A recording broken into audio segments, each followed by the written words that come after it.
ಧನುರ್ಮಾಸ ಈ ತಿಂಗಳು ಸಂಪ್ರದಾಯದ ಪ್ರಕಾರ ದೇವಾನುದೇವತೆಗಳು ಬ್ರಹ್ಮ ಅಥವಾ ಬ್ರಾಹ್ಮಿ ಮುಹೂರ್ತದಲ್ಲಿ ಏಳುತ್ತಾರೆ ಎನ್ನುವ ನಂಬಿಕೆ ಇದೆ. ಈ ಅವಧಿಯಲ್ಲಿ ಭಗವಾನ್ ವಿಷ್ಣುವಿಗೆ ವಿಶೇಷ ಪ್ರಾರ್ಥನೆಯನ್ನು ಸಲ್ಲಿಸಲಾಗುತ್ತದೆ. ಈ ಒಂದು ದಿನ ಭಗವಾನ್ ವಿಷ್ಣುವನ್ನು ಪೂಜಿಸುವುದರಿಂದ 1000 ವರ್ಷಗಳವರೆಗೆ ವಿಷ್ಣುದೇವನನ್ನು ಪೂಜಿಸುವ ಪುಣ್ಯ ಫಲವನ್ನು ಪಡೆದುಕೊಳ್ಳಬಹುದು.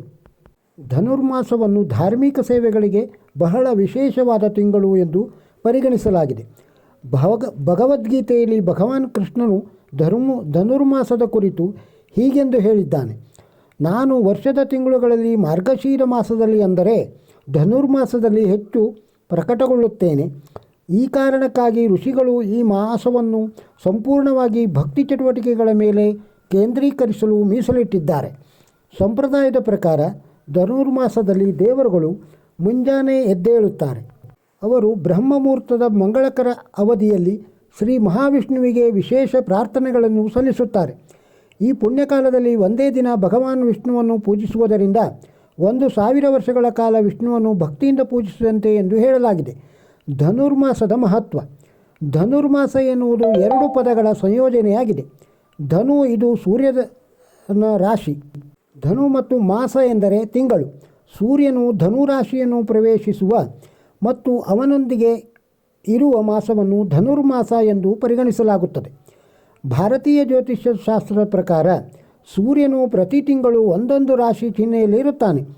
ಈ ತಿಂಗಳು ಸಂಕ್ರಾಂತಿ ಅಥವಾ ಮಕರ ಸಂಕ್ರಾಂತಿಯ ಒಂದು ದಿನದ ಮೊದಲು ಭೋಗ ದಿನದಂದು ಕೊನೆಗೊಳ್ಳುತ್ತದೆ. ಧನುರ್ಮಾಸವು ವೈಷ್ಣವರಿಗೆ ಅತ್ಯಂತ ಮಂಗಳಕರವಾದ ಮಾಸವಾಗಿದೆ.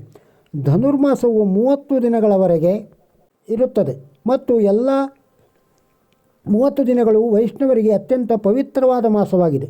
ಭಗವಾನ್ ವಿಷ್ಣುವಿನ ಆಶೀರ್ವಾದ ಪಡೆಯಲು ವಿಶೇಷ ಆಚರಣೆಗಳನ್ನು ಮತ್ತು ಪೂಜೆಗಳನ್ನು ಪೂರ್ವಭಾವಿಯಾಗಿ ಈ ಮಾಸಗಳಲ್ಲಿ ಮಾಡಲಾಗುತ್ತದೆ.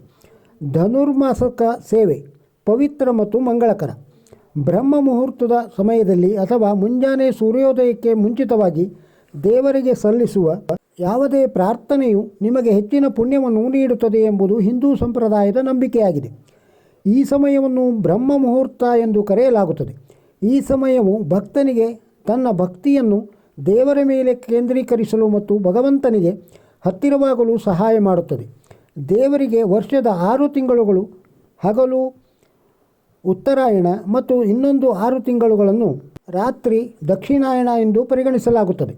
ಧನುರ್ಮಾಸವು ದೇವರಿಗೆ ರಾತ್ರಿಯು ಕೊನೆಗೊಳ್ಳುವ ಕೊನೆಯ ತಿಂಗಳು ಅಥವಾ ದೇವರಿಗೆ ಬ್ರಹ್ಮ ಮುಹೂರ್ತದ ಸಮಯವಾಗಿದೆ. ಆದ್ದರಿಂದ ಈ ಸಮಯದಲ್ಲಿ ದೇವರನ್ನು ಪೂಜಿಸುವುದು ಮಂಗಳಕರವೆಂದು ಪರಿಗಣಿಸಲಾಗಿದೆ. ಆದ್ದರಿಂದ ಭಕ್ತರು ಧನುರ್ಮಾಸದ ದೇವರ ಬ್ರಹ್ಮ ಮುಹೂರ್ತದ ಸಮಯವನ್ನು ಪವಿತ್ರ ಮತ್ತು ಮಂಗಳಕರವೆಂದು ಪರಿಗಣಿಸುತ್ತಾರೆ. ಧನುರ್ಮಾಸದ ಪೂಜೆ ವಿಧಾನ. ಈ ದಿನಗಳಲ್ಲಿ ಸೂರ್ಯೋದಯಕ್ಕೆ ಮೊದಲು ಎದ್ದು ಸ್ನಾನ ಮಾಡಿ ಸೂರ್ಯೋದಯಕ್ಕೆ ಅರ್ಧ ಗಂಟೆ ಮೊದಲು ಪೂಜೆ ಮಾಡುತ್ತಾರೆ. ಇದನ್ನು ಬ್ರಹ್ಮ ಮುಹೂರ್ತದ ಪೂಜೆ ಎನ್ನುತ್ತಾರೆ. ಈ ದಿನಗಳಲ್ಲಿ ಭಗವಾನ್ ವಿಷ್ಣುವಿನ ಶ್ಲೋಕಗಳನ್ನು ಹೆಚ್ಚಾಗಿ ಪಠಿಸಲಾಗುತ್ತದೆ. ಈ ದಿನಗಳಲ್ಲಿ ಬಡವರಿಗೆ ಮತ್ತು ಬ್ರಾಹ್ಮಣರಿಗೆ ಕೈಲಾದಷ್ಟು ದಾನವನ್ನು ಮಾಡಲಾಗುತ್ತದೆ. ಈ ದಿನಗಳಲ್ಲಿ ವಿಷ್ಣುವಿನ ಆರಾಧನೆಯನ್ನು 1000 ವರ್ಷಗಳ ಪೂಜೆಗೆ ಸಮಾನವೆಂದು ಪರಿಗಣಿಸಲಾಗುವುದು. ಈ ತಿಂಗಳು ಪೂರ್ತಿ ವೆಂಕಟೇಶ್ವರ ಸ್ತೋತ್ರವನ್ನು ಪಠಿಸಲಾಗುತ್ತದೆ. ದೇವಸ್ಥಾನಗಳಲ್ಲಿ ವೆಂಕಟ ಆರತಿ ಮಾಡುತ್ತಾರೆ. ವೆಂಕಟೇಶ್ವರನ ದೇವಾಲಯಗಳಲ್ಲಿ ಆಚರಣೆಗಳು. ಧನುರ್ಮಾಸದಲ್ಲಿ ವಿಷ್ಣುವನ್ನು ಮಧುಸೂದನ ಎಂಬ ಹೆಸರಿನಿಂದ ಪೂಜಿಸಲಾಗುತ್ತದೆ. ತಿರುಪತಿಯಲ್ಲಿಯೂ ಸುಪ್ರಭಾತದ ಬದಲಿಗೆ ತಿರುಪ್ಪಾವೈಯನ್ನು ಓದಲಾಗುತ್ತದೆ. ತಿರುಪ್ಪಾವೈ ಪಠಿಸುವುದು ಧನುರ್ಮಾಸದಲ್ಲಿ ಅತ್ಯಂತ ಪ್ರಮುಖವಾದ ಆಚರಣೆಯಾಗಿದೆ. ಧನುರ್ಮಾಸದ ಮೊದಲ 15 ದಿನಗಳಲ್ಲಿ ಅರ್ಚನೆ ಮತ್ತು ಇತರ ನಿಯಮಿತ ಚಟುವಟಿಕೆಗಳನ್ನು ಸೂರ್ಯೋದಯಕ್ಕೆ ಮುಂಚಿತವಾಗಿ ಪೂರ್ಣಗೊಳಿಸಲಾಗುತ್ತದೆ ಮತ್ತು ಉಳಿದ 15 ದಿನಗಳವರೆಗೆ ಸೂರ್ಯೋದಯದ ನಂತರ ಅರ್ಚನೆ ಮತ್ತು ಇತರ ನಿಯಮಿತ ಚಟುವಟಿಕೆಗಳನ್ನು ಮಾಡಲಾಗುತ್ತದೆ. ಧನುರ್ಮಾಸದಲ್ಲಿ ಆಚರಿಸುವ ವ್ರತ. ಕಾತ್ಯಾಯಿನಿ ವ್ರತ. ಧನುರ್ಮಾಸ ವ್ರತಗಳು ಧನುರ್ಮಾಸದಲ್ಲಿ ಮಹಿಳೆಯರು ಆಚರಿಸುವ ಪ್ರಮುಖ ವ್ರತಗಳಾಗಿವೆ. ಧನುರ್ಮಾಸದಲ್ಲಿ ವ್ರತವನ್ನು ಅವಿವಾಹಿತ ಮಹಿಳೆಯರು ಆಚರಿಸುತ್ತಾರೆ. ಧನುರ್ಮಾಸ ವ್ರತವನ್ನು ಆಚರಿಸುವುದರಿಂದ ಆಗುವ ಪ್ರಯೋಜನಗಳು. ಧನುರ್ಮಾಸದ ವ್ರತವನ್ನು ಆಚರಿಸುವುದರಿಂದ ಗೋದಾ ದೇವಿಯು ಈ ಶ್ರೀ ವಿಷ್ಣುವನ್ನು ತನ್ನ ಪತಿಯಾಗಿ ಪಡೆಯಲು ಸಾಧ್ಯವಾಯಿತು ಎನ್ನುವ ನಂಬಿಕೆ ಇದೆ. ಆದ್ದರಿಂದ ಧನುರ್ಮಾಸ ವ್ರತವನ್ನು ಆಚರಿಸುವ ಮಹಿಳೆಗೆ ಉತ್ತಮ ಪತಿ ಸಿಗುತ್ತಾನೆ ಎಂದು ನಂಬಲಾಗಿದೆ.